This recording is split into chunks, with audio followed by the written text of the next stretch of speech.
Hippo, Major, Initial D, Ping Pong, Prince du tennis, iShit 21, Chihaya Furu, Kuloskos Basket, Haikyuu, Blue Lock et encore bien d'autres. Les mangas de sport sont aussi nombreux que variés. Et qu'en est-il du parasport ?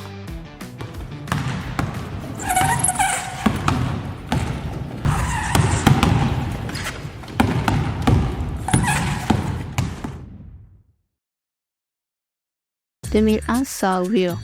C'est le tout premier manga sur le parasport, écrit par Inoue Takehiko, que vous connaissez sûrement pour ses œuvres cultes Slam Dunk et Vagabond. À l'époque, l'auteur avait une réelle envie d'aborder le basket fauteuil après avoir vu un reportage sur le sujet, et d'un autre côté, un responsable du magazine Young Jump voulait qu'il dessine un nouveau manga sur le basket.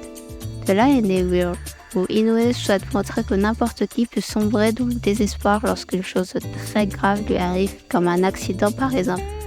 Mais même quand on touche le fond, on peut toujours trouver la force de se relever et de poursuivre sa vie. Le manga connaît de longues périodes de pause, mais il est toujours en cours de parution. Et très bonne Noël pour ceux qui suivent la série puisque le tome 16 vient de sortir cet été au Japon.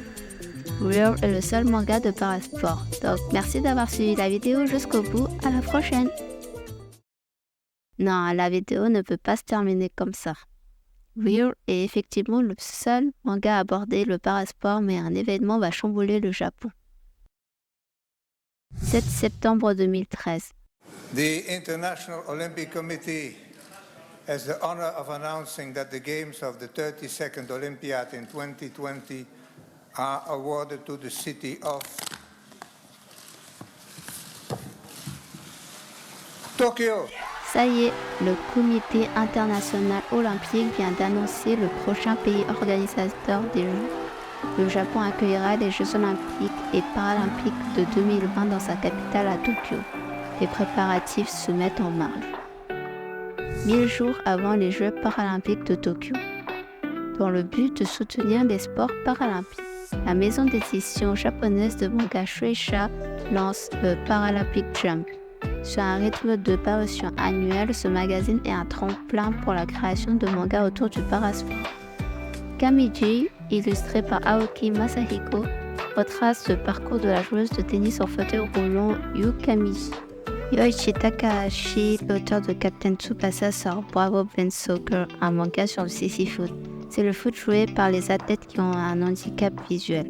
Saru Watari Tetsuya publie un tome extra pour Torf qui suit le périple d'un athlète de parajudo vers les Jeux paralympiques de Tokyo. Le magazine Paralympic Jump étant issu d'une collaboration avec Sportiva, un magazine de sport, on retrouve également des interviews inédites entre mangaka et para-athlètes, des articles sur les sports paralympiques, des interviews réalisées auprès de para-athlètes japonais et internationaux ou encore des galeries de photos.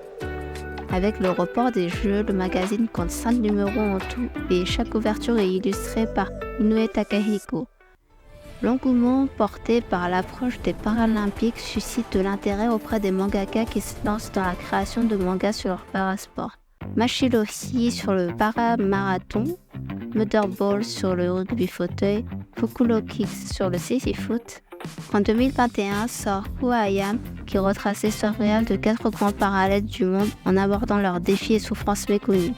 2023 apparaît Shootcut Shoujo qui ne centre pas son récit sur le parasport mais sur une équipe de football féminin dont une joueuse est équipée d'une prothèse de jambe. En 2024, le one-shot Parallel Lane sur la paranatation fait son apparition dans le Shonen Jump Plus. Du côté du marché français, on doit l'arrivée de titres sur parasport grâce à un éditeur qui aime proposer de la variété dans son catalogue. Donc un grand merci à Akate d'avoir introduit Running Girl en 2020. L'autrice Shigematsu Narumi a voulu écrire une histoire à partir d'une personne qui aurait perdu quelque chose et qui trouve la force de se relever en découvrant un nouveau monde. Durant l'écriture, elle s'est rendue compte que le parasport était un thème approprié pour ce genre d'histoire avec l'annonce des Jeux olympiques et paralympiques à domicile. Running Girl nous emmène dans le quotidien de Rin, une lycéenne qui a dû être amputée d'une partie de sa jambe droite suite à un sarcome osseux. Elle a du mal à reprendre goût à la vie depuis, mais elle a découvert du para-athlétisme et la rencontre avec tout un tas de personnes va l'aider à se relever. Elle travaille notamment pas à pas avec un orthoprothésiste pour concevoir la lame de course la plus performante qu'il soit, tout en apprenant à entrer en symbiose avec une prothèse sportive. En 3 tomes, l'autrice aborde le thème en toute positivité sans oublier d'évoquer les difficultés rencontrées. L'éditeur Agatha ne faisant pas les choses à moitié, 5% des ventes du premier tome de Running Girl, réalisé les 6 premiers mois de sa sortie, ont été reversées à la Fédération française handisport. Cette année, avec l'arrivée des Paralympiques, Agatha nous propose Fin le vent où on découvre Shota, un lycéen qui renonce au foot suite à la perte de sa jambe, mais la découverte de l'athlétisme va lui ouvrir de nouveaux horizons. Le 5e et dernier tome est paru le jeudi 5 septembre en librairie, en même temps que Les Artisans du Possible, un one-shot qui met en lumière les métiers du handisport avec 5 mangas reportages, de nombreux points historiques, interviews et articles. Le contenu de cet ouvrage a été prépublié dans le Paralympic Jam. Le manga est un support comme un autre pour mieux comprendre le handicap et le parasport. J'ai découvert cet univers grâce à Running Girl et aujourd'hui je continue encore à m'y intéresser. Ce qui est le plus impressionnant, c'est qu'un manga peut aussi donner de l'espoir ou même créer des vocations.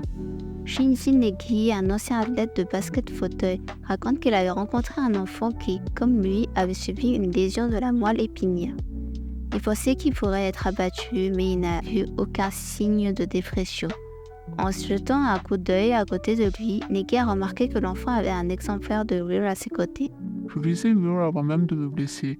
Je pensais que le potentiel humain était incroyable. Je n'aurais jamais imaginé que je me retrouverais dans cette situation, et si jamais je me blessais, je voudrais faire du basket fauteuil. Grâce à ce manga, il avait déjà appris comment vivre et avait trouvé son modèle. Will est sorti en 2001. Pendant 16 ans, il a été le seul manga abordant le parasport. Porté par l'engouement des Paralympiques de Tokyo, 12 œuvres ont vu le jour. Le parasport est un sujet vaste, les possibilités d'en faire un manga sont innombrables. Peut-être qu'un jour on verra naître un manga de parasport sur les handicaps invisibles ou encore des sports spécifiques aux para-athlètes comme le boccia et le goalball. Avec les mangas de parasport qui prennent de plus en plus d'importance, on pourra pourquoi pas même espérer une adaptation en animé sur le sujet à l'avenir. En tout cas, ça commence déjà avec une série de courtes animations produites par la NHK. Chaque épisode présentant un sport paralympique est produit en collaboration avec un manga pour la plupart connu. Une partie de ces vidéos sous-titrées en anglais sont disponibles sur YouTube. Je vous mets le lien dans la description. Les mangas de parasport en ont fait du chemin. J'espère que cette dynamique se maintiendra les années à venir. D'autant plus que pour moi, la vraie force du manga est de pouvoir aborder le sujet à la première personne.